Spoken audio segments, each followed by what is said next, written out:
الرحمن الرحیم۔ حج تمتع کا چھٹا عمل اور مینا کا تیسرا واجب عمل وہ ہے حلق یعنی پورا سر منڈوانا، یا تقصیر یعنی کچھ بال کٹوانا ہے۔ آیت اللہ سستانی فرماتے ہیں کہ اس میں قصد قربت اور خلوص شرط ہے، اور روز عید سے پہلے ان کی انجام دہی جائز نہیں، حتیٰ شب عید بھی اس عمل کو بجا نہیں لا سکتے۔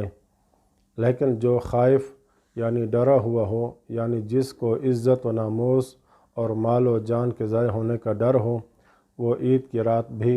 حلق یا تقصیر بجا لا سکتا ہے۔ اور احتیاط واجب کی بنا پر ضروری ہے کہ حلق یا تقصیر بڑے شیطان کو کنکریاں مارنے اور مینا میں قربانی کے حصول کے بعد انجام دیا جائے، جبکہ احتیاط مستحب یہ ہے کہ جانور کو ذبح یا نحر کرنے سے بھی حلق یا تقصیر کو مؤخر کیا جائے، یعنی ذبح یا نحر کے بعد اس کام کو انجام دیا جائے اور عید کے دن سے مؤخر نہ کیا جائے۔ پس اگر کوئی مسئلے سے جہالت کے سبب یا بھول کر اس عمل کو کنکریاں مارنے یا قربانی کے حصول سے پہلے انجام دے تو اس کا یہ عمل کافی ہوگا اور اسے اعادہ کی ضرورت نہیں ہوگی۔ آیت اللہ سستانی فرماتے ہیں کہ خواتین کے لیے حلق کروانا جائز نہیں اور ان کے لیے تقصیر کروانا ہی متعین ہے۔ دوسرا مسئلہ یہ کہ مرد کو حلق یا تقصیر میں اختیار ہے، البتہ حلق کروانا افضل ہے، لیکن جس نے جوؤں سے بچنے کے لیے گوند جیسے جیل وغیرہ یا اسی جیسی کسی چیز سے بال چپکا رکھے ہوں، یا سر کے بال رول کر کے ایک جگہ جمع کرنے اور لپیٹنے کے بعد باندھ دیے ہوں، یا جو پہلی بار حج کر رہا ہو، اس کے لیے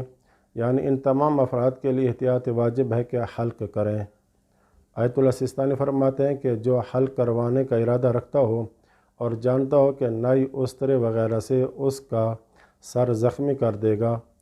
تو اس کے لیے استرے سے حلق کروانا جائز نہیں ہوگا، بلکہ وہ زیرو مشین سے حلق کروائے گا، یا اگر اسے حلق و تقصیر میں اختیار ہو تو پہلے تقصیر کرے گا، یعنی بال کاٹ کے چھوٹے کر لے گا، اور پھر اگر چاہے تو استرے سے حلق کرے گا۔ لیکن اگر وہ اس حکم کی مخالفت کرے تو بھی اس کا عمل اس کے لیے کافی ہے، البتہ وہ گناہ گار ہوگا۔ تیسرا مسئلہ یہ کہ اگر محرم حلق یا تقصیر کر لے تو اس پر سوائے خاتون اور خوشبو کے ہر وہ چیز حلال ہو جائے گی جو اس پر احرام کی وجہ سے حرام ہوئی تھی، بلکہ احتیاط واجب کی بنا پر شکار بھی حلال نہیں ہوگا۔ اور ظاہر یہی ہے کہ حلق یا تقصیر کے بعد خاتون کا اس پر حرام ہونا صرف جماع کے ساتھ خاص نہیں، بلکہ ان تمام لذات کو شامل ہے جو اس پر احرام کی وجہ سے حرام ہوئی تھیں۔ البتہ اس کے لیے حلق یا تقصیر کے بعد خاتون سے عقد نکاح کرنا اور عقد پر گواہ بننا بنا براقوا جائز ہوگا۔ آیت اللہ سستانی فرماتے ہیں کہ حلق یا تقصیر مینا میں کرنا واجب ہے، اور اگر حاجی جان بوجھ کر مسئلہ نہ جاننے کی وجہ سے مینا میں تقصیر یا حلق نہ کرے یہاں تک کہ مینا سے کوچ کر جائے تو اس پر مینا واپس جا کر اس کا تدارک اور جبران کرنا واجب ہے، اور احتیاط واجب کی بنا پر یہی حکم بھولنے والے کا بھی ہے۔ اور اگر واپس مینا جانا ممکن نہ ہو یا بہت مشکل ہو تو جہاں موجود ہو وہیں حلق یا تقصیر کرے، اور اگر ممکن ہو تو اپنے بال مینا بھیجے۔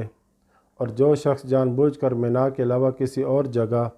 حلق یا تقصیر انجام دے تو اس کا یہ عمل کافی ہوگا، لیکن اگر ممکن ہو تو واجب ہے کہ اپنے بال مینا بھیجے۔ آخری مسئلہ یہ کہ خنثی مشکل یعنی ایسا خنثی جس کی جنس کا میلان واضح نہ ہو،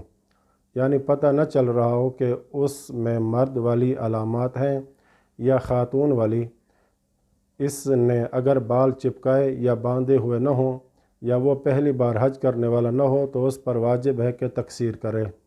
لیکن اگر اس نے بال چپکائے یا باندھے ہوئے ہوں یا وہ پہلی بار حج کر رہا ہو تو اس پر لازم ہوگا کہ پہلے تقصیر کرے اور بنا بر احتیاط واجب تقصیر کے بعد حلق بھی کرے۔ وصلی اللہ علی محمد وآل بیتہ۔